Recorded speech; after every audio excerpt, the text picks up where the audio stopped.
With Daniell Birrell over here playing for the Central Hawke's Bay Cricket Club in the 2023-2024 season. Daniel, just give us a quick recap where you came from and how did your journey take place to get to Central Hawke's Bay, mate? I pretty much started my cricket career in Jersey, grew up in Jersey, played a lot of age group stuff for Jersey all the way through to senior cricket until I was 21. Moved to the UK to sort of chase a dream, pretty much just had an opportunity to come up and play down in Sussex. And then from there, ended up meeting Josh Clarkson last year. He was our overseas pro and was lucky enough to get invited back here pretty much after a good summer with Clarkie. Awesome. And when you were growing up, who were your cricket idols?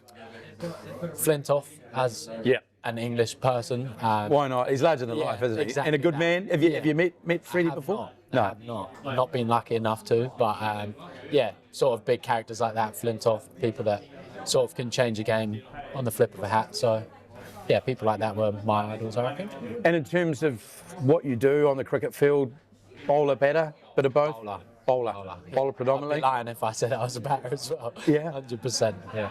And do you know much about the history of England cricket? I mean, you go back through the pages and look at some of the greats like Botham and Bob Willis, Graham Dilley, those sorts of Freddie Truman. These are names just off the top of my head. I suppose, like, for my generation, it would be a little bit different. And I'm not so much of a number sort of person, but yeah, no, I appreciate the history, and especially people like Bob Willis, Flintoff, as I said before, KP, all them sorts of people, both of them. They're all big idols for everybody that plays cricket in England, and they've changed the game for the better. But yeah, I try not to focus on so much numbers and stuff like that, and just try and look after people in my own side and try and make our own sort of bit of history, I suppose. And we're always, as New Zealanders, trying to, I guess, connections with success around the world. Bazball, Brendan McCullum. Yeah. What are your thoughts on that? I'm not too sure about it at the moment, but yeah, I suppose it's one of them things. I think English people as a whole try to put a name on something, especially when things are new and exciting. I think obviously the style of cricket and stuff is something that hopefully in our generation will change Test cricket for the better. I think we didn't probably need to put a name on it like Bazball, but it's obviously very exciting. Like the quality of cricket that they're playing and the way that they're changing games of cricket.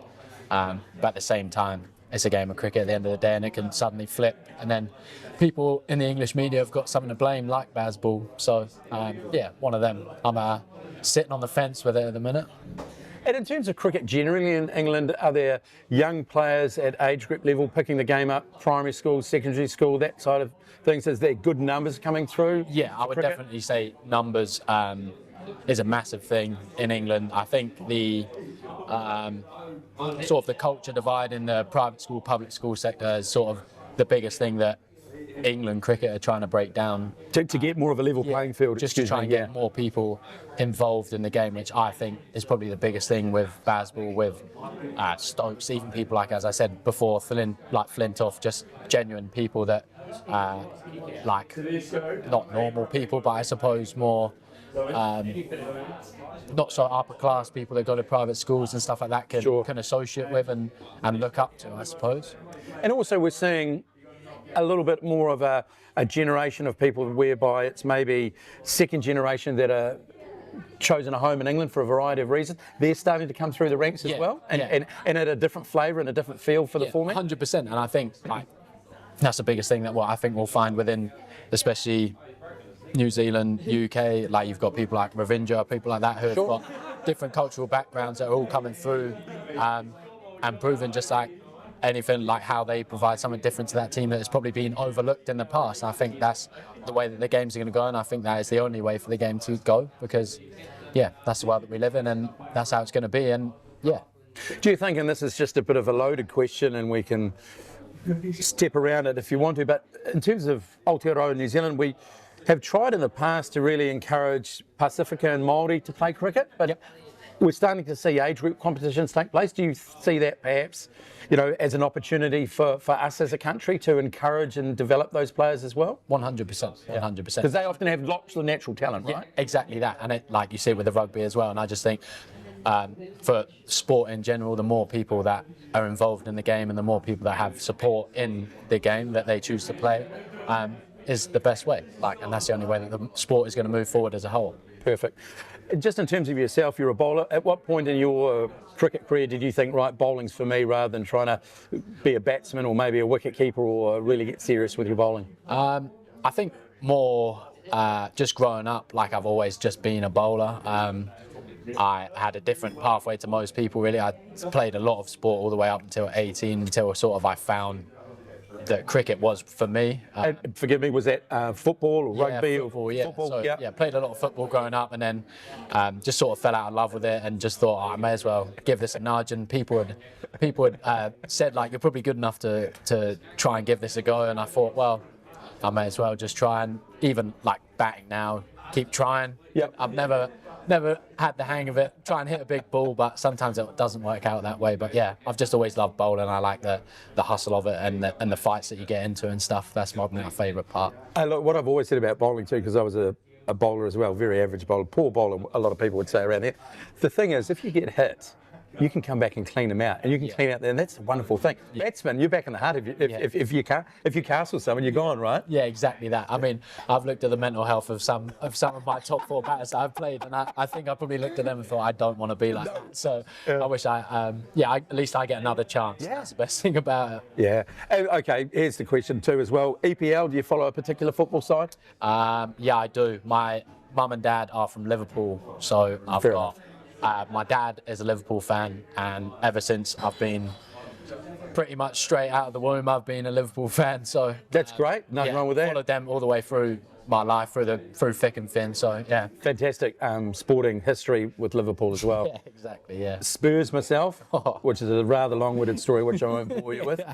And so, obviously, you say bowling was where you want to be, and as you got up the career path, it started to unfold and develop, but natural ability will only take you so far. Did you get under the tutelage of some good coaches? Yeah, 100%. I've been very lucky to have very good coaches along my way. I had a guy called Lee Malloy back in Jersey, and another lady called Gemma Dunning, who pretty much introduced me to the game and what it can offer you pretty much. And watching older players from Jersey go and travel the world and play cricket was massive for me. And then our Jersey coach from the last 7 or 8 years, might be getting that wrong, maybe even longer, all the way through my junior career has been massive for me, even giving me the opportunity to go to the UK, and that's a stepping stone to get here. So yeah, I had very good coaches, and the best thing about all of the coaches that I've had is they've been real good people as well, which is massive. So yeah. Any particular words of wisdom that you keep repeating when you have your tough days or your good days that they instilled in you as a young bowler? No, not so much, but not so much words that I would live by, but just like things when I'm bowling, similar to what you said before, like the next ball that you bowl is the most important ball of your whole life. Like you can't look any further than that pretty much, just a ball at a time. And when you forget to run in and bowl as hard as you can some days, or it's not your day, or it's not your wicket or something, like all you can do is just run in and bowl the next ball. Doesn't matter whether you take a wicket the ball before or get hit for 6 the ball before, just next ball is the most important thing. I'll never forget what Sir Richard Hadley said to me the first time I met him. What the hell are you doing in my garden? No, I actually introduced him to my nephew Jack White, who's played for the cricket club, and his father Chris is a stalwart of the cricket club, and he just said, just come in and bowl. Just come in and bowl. Just never give up and come in and bowl, which is, again, what you've said then. So let's fast forward, October-ish, you arrived in New Zealand. Yeah. Expectations, thoughts, what were you preparing yourself for? I obviously knew the standard of the league was extremely high, which is big for me because I wanted to come over and enjoy my cricket in a nice place. I'd heard so many good things about New Zealand through Clarkie and other people that we've met here. But I think, yeah, just trying to get over and sort of find my feet, and you never know who you're going to come up with. I think our first team that we played in that T20 comp was Tick, Spoiley, Gus Shaw, Scott Shaw, Tomo, Clarkie. So like you're playing with black caps, like rubbing shoulders with people that you don't get to do so much in England. There's probably once every so often that you get to come across people like that, which is huge. Was that special for you, or did you weren't feeling overawed? No, I think it was special because I knew them as people before I knew them as black caps pretty much, which was the coolest thing. And I never thought after they'd been called up to that standard of cricket that they would be on the same field as us for Central Hawke's Bay. But I mean, that's credit to the club because they always come back. So that was very cool for me, especially first weekend in, and it really helped me settle my nerves a little bit because yeah, people like that just welcome you into a club is huge. And the other thing that I've heard on several occasions, Blair Tickner is probably the biggest pest in the Central District Stags setup. Have you seen that firsthand in the Central Cricket Club environment? I haven't, no. I haven't, no. I've just seen him as a very funny guy, and he was also overseas in England for my club. But that was before my time, but just, boys have got very fond memories of Ticks, and yeah, enjoyed all the time that they spent with him on and off the field. So what were your thoughts 2 or 3 games into the competition, sort of pre-Christmas, as to where the club was, the level of cricket, and how did you feel you were performing? Obviously personal performances weren't coming as often as I would have liked, especially to help the team. Like always just discuss trying to affect the game for the team for the better, like not focusing on how many wickets you take in a year or how many runs you score in a year, just taking crucial wickets at crucial times and scoring crucial runs at crucial times, pretty much same in the field. I think as a team, we definitely didn't go off to the start that we would have liked, like especially listening to Tomo speak on the radio, and we were, every Saturday we'd wake up and think, oh, we don't know what team we're going to have out, we don't know what team the opposition's going to have out, but the most important thing is that it doesn't matter who showed up in the 11 on the Saturday, we pretty much always showed up to try and win. So I think, yeah, before Christmas, I think we just struggled a little bit. We were trying to find our feet. We had a lot of different players coming in and out. I don't think we had the same top 4. I don't think probably throughout the whole season, never mind just before Christmas. So yeah, it was a bit of a shock, especially after that first weekend of having Ticks, Clarkey, Boyley and all that, and then all of a sudden they're occupied with their cricket, which is important. But yeah, just proud of everyone that pretty much came up and gave it their all to Central Hawke's Bay Cricket and tried to win us some games. It was pretty tough, but yeah. And then Christmas came, a little bit of a reset and a chance to start in the new year and fresh approach. Did you feel that the guys at practice have really wanted to shut the door on, I guess, the 23 part of the season and jump forward to the 24 and, right, let's bind together and let's see what we can create? Yeah, I think like the thing that we discussed the most was that we pretty much wanted to obviously leave that side of Christmas behind us, but we did have, like, we strung together a couple of good results, but just didn't get the rub of it. And I feel like as a group, we pretty much discussed that our performances are getting to a point now where we need to start turning these close games into wins. And Scott was saying similar things, that we just need to, like, winning becomes a habit just as much as losing becomes a habit. So if we string together a couple of good performances and somebody shows up one week, which we have had luckily this side of Christmas, but we build that momentum, and then you never know what could happen in 4 games of cricket time, pretty much. And that was a massive thing. Like, we can't look back or look forward. Like, we've just got to focus on that Saturday when we rock up and try and win a game of cricket. Simple as that. Is there a danger, perhaps, that some players overthink things, look for issues in the batting, issues in the bowling that aren't actually there? Yeah, I think cricket and golf probably are the 2 biggest sports for that in general. Like, once you start going on that losing streak, you can start overthinking things, start doubting yourself as a player. But I think, like, the biggest thing for us was that, a biggest thing for me, especially, I found myself very lucky to be playing cricket in New Zealand, and I was just thinking every time I played on Saturday that I'm enjoying a game of cricket with my mates in the sun at usually very good grounds. So yeah, it was just like one of them where I think we focused on enjoying ourselves as a team, and the results sort of would look after themselves, which is what happened. As soon as we were having a laugh and enjoying ourselves on the cricket pitch, we sort of forgot about what we actually had to do and just ended up getting it done anyway. It was a bit of a cauldron out there, and I think, yeah, it sort of ended up being whoever wanted it more on the day was going to get it. And funny enough, Toby took probably one of the best spells I think I've ever seen. Incredible, right? Some pretty brainless batting, but we won't talk about that. It was a good spell. You still have to bowl in the spot, right? Yeah, absolutely, exactly. Yes, sir. There also seems to be a calmness on the field as well, on the pitch. You know, obviously Dom's leadership is very important there, but you have good lieutenants like yourself who have played a lot of cricket at a very high and competitive level. Angus Shaw, etc. Toby, he's played over 100 games for the club, etc., etc. So everyone seems to be on the same page. There's not people trying to chip in and put their 2 cents worth in to be a hero. Everyone seems to follow the plan. Is that, I guess, a reflection of Dom's leadership, is it? 100%. Like, it's all comes from Dom. Dom has got, probably as a captain, I've never seen him lose his cool, probably maybe even once. That's about it.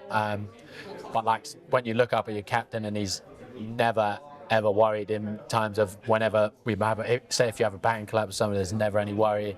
Or if you're leading the game, he's never too far ahead of himself. All right, let's shut the door on the semi-final, which was a great result. We're in the final, McLean Park, the hallowed turf of McLean Park. And like, I've been there to watch test matches. I've been there to watch both rugby and cricket. My beloved Magpies, they play there, watch the Stags there, etc. But a club final, that is pretty cool, I think, isn't it? Yeah, I think it was a perfect way. And the best thing was is we actually didn't know that we were playing there probably until we won that semi-final, and there was a bit of chat around it. So it was like, it was pretty surreal, I think. It was certainly surreal for me. I'd just watched my good mate Clarkey play there for the Black Caps, and I was thinking, bloody hell, that's real cool. And then all of a sudden we ended up playing there. So it was like, for some of these boys and for even some of the spectators watching who are family and friends, like, probably won't get that opportunity. Well, we don't know if we'll get that opportunity to go there again, and to even be in the sheds as the same people. Like, I mean, Australia have played there, England have played there, whoever else has played there, and you're sitting in the same seats as people that you pretty much look up to and you have looked up to for your whole cricketing career and your whole life. And to be able to share that moment with a good group of mates and like such a solid family as a cricket club was real special. And look, we're sort of on a week from the final. The result was what the result was, but any thoughts, reflections on that game, and particularly your own performance and the team itself? Yeah, I think if we're looking at, well, obviously batting first, we weren't over the moon with our total, but I think with our bowling attack, I think we thought that we could defend it, especially after the confidence come from the week before. We probably thought we were 20 short, which probably would have helped us out in the end. But yeah, the total was the total. We set everybody tried their very best to get us to that point, I thought. And then with the ball, I just think personally, I didn't take any wickets up top. Like, we always focus on trying to knock the top off the... Nip a couple out. Yeah, exactly. The top five, especially, like, if you take 3 wickets in the power play or even 2, it's usually pretty massive, because that wicket, the tighter it got, it was a lot harder to get started on that wicket. And I don't think coming in and needing 50 off the last 50 off the last 7 even, I think you would have, expected something to happen in that game, whereas... yeah, I think if we just had them extra 20 runs on the board and we probably didn't get hit for as many or take a few wickets up top, I think it would have been a completely different game. But it was very close in the end. And as I say, bowling at the death, it wouldn't have been easy for anyone. But I think we gave ourselves a best chance, considering the total that we were trying to defend on. And again, the never say die attitude of the lads came to the fore. I know there was a good contingent from Central Hawke's Bay that came up, and a little bit of noise and getting behind the side. Does that help the team, help 100%. The players? You know, we're not a football mob kind of thing, but you like to G up the boys. 100%, and that's the reason why all of us play. There's always somebody sitting in the stands, if you're lucky enough to have them there, that you're playing for. You got people that have followed us throughout the whole season through thick and thin, and I think it was special for us to get people up and about, especially to sort of, every time there was a wicket, we could hear you guys in the stands and stuff, and it sort of G's you up a little bit, and you just think, you never know when you're going to play, never mind your next game of cricket, you never know when you're going to play at McLean Park again. So we really wanted to win that game, and I think bowlers in the middle order, Tom Zorab, all of our spinners as usual, Gus, brought the game back for us after a pretty poor start, and gave us the chance to actually have that belief to take it as deep as we could. Do you think perhaps the New Zealand public have sort of, not changed a little bit of their view of cricket, but would you have expected more sporting fans to be there perhaps at McLean Park for a club final? Yeah. Without being churlish. No, I think obviously you're just lucky to have whoever was there, but I think it would have been cool to see a little bit more support, especially from in Hawke's Bay. I mean, you obviously had your close cricketing family, you had a load of Texans there and people from Central Hawke's Bay and wherever else, but just for the genuine, anybody as a cricket punter probably would have came and watched the best standard of cricket that was there on that day. Stags had finished, no Black Caps games on. There's probably, I know that the other division finals were across the road at Nelson Park. It would have been quite easy for people to either bounce through to both sides, Nelson Park and McLean Park, and just watch a good bit of cricket on. Yeah, fair enough, it was cold, but at the end of the day, you're probably not going to get to watch much club cricket at McLean Park. And I thought like both teams put on a good show. The standard of cricket was good, and I think the more word that goes out about how good the standard of cricket is in like Hawke's Bay, especially the club competition, I think the more and more people that come watch. If there was a final like that and it was, I don't know, Wellington against the Stags, you would have been pretty buzzing with it to go to the last 2 overs or whatever, and it'd be a low run chase and very exciting game. There wasn't much that was missed out. We had like controversial decisions and catches and wickets and runs being scored. So I thought it was a good game of cricket that I thought people would have enjoyed maybe a little bit more than there. But yeah, what can you do? How do you compare that standard of cricket to what you've experienced back in England, Daniel? Yeah, club stuff is very similar. I mean, it all depends on the sides that you play on that day. I think the difference is with England is some clubs have a lot of money and pay a lot of players, and the standard of their overseas would be very different to here, where it's a lot more. You got people that enjoy their cricket. You're pretty much just trying to be the best version of yourself over here, and people are a lot kinder, where in England there's a little bit of fight. A lot goes on, but the standard of cricket is very similar, I think, from England to here. Wickets also very different, conditions very different. In what way? I think in England, obviously with the weather, it's a bit colder. You probably don't get them as hard and as fast as here. Hard and fast. Yeah, exactly. Yeah. So it would be a bloody good day when you get a wicket like McLean Park down there. Which had a few Ks on it, admittedly, didn't it? Exactly. Yeah. So it was. It's very different. Like early season here would probably be pretty similar to what we'd be looking at in England. But saying that, we've had a few hot summers and we've had a few Belton decks. So yeah, hard to put my finger on it really about what is so different. But yeah, enjoy both just as much as each other. And just in conclusion, the supporters, a few of them that hung around, were allowed in what I view as a sacrosanct environment, the changing rooms. And, I sort of hung back with Lincoln, Rito's dad, to let you guys have your moment in there, and win, lose or draw. It's important for teams to do that. 100%. But to go in there afterwards and enjoy a lemonade with yourself and the opposition, I thought was absolutely great. But you do get a real sense of the camaraderie. No one was crying into their lemonade. It hurts. Yeah. You want trophies. That's what you play the game for. But then you kind of move on quickly, and everyone comes together and enjoys each other's company, which is so important, isn't it? To not try and replay the game. 100%. Like, that is the most important thing for us. As I said before, like when we're enjoying ourselves on the cricket pitch, that's when we play our best cricket. And I think the biggest thing for that to happen on the field is all the off-field stuff. Like, I've been very lucky to join a club that has been so good to me, and the mates that I've met here, well, I'll have hopefully for the rest of my life. And to share that moment in such a big cricket ground with some of my best mates was exceptionally cool. And like even people like yourselves who I've met on the way and be able to share a beer with in McLean Park changing rooms, I was just sort of sat there after I'd had my 5 minutes sulking after getting hit for whatever for my penultimate over. I wouldn't have liked that to happen, but having my sulk and then just being able to enjoy that moment with my mates was real cool, and the opposition. Oh, for sure. And look, the other special thing, your wonderful partner Cassie's over here with you. That's pretty cool, isn't it? Yeah, it's been unreal. I can't imagine many people have been that lucky to be able to move to the other side of the world, and Cassie's kept her job, and there's been pretty much nothing has gone wrong effectively, apart from a couple of crocodile tears in the first couple of months back missing home and missing Christmas and stuff. But apart from that, we've thoroughly enjoyed our time, and we've been so lucky with Jen and Cole, who have looked after us literally every single step of the way and just been so supportive, and we couldn't thank them enough. So yeah, if they ever watch us, then thank you very much. And the last question is, will we see you back again, do you think? I would probably not go home if I didn't have to go home and play cricket for another English summer, but I love it here. Hopefully I'm lucky enough to be invited back. We've had a few conversations, and yeah, hopefully go back, do an English summer, work even more on my game, come back not only a better cricketer but hopefully a better person as well after meeting all these guys.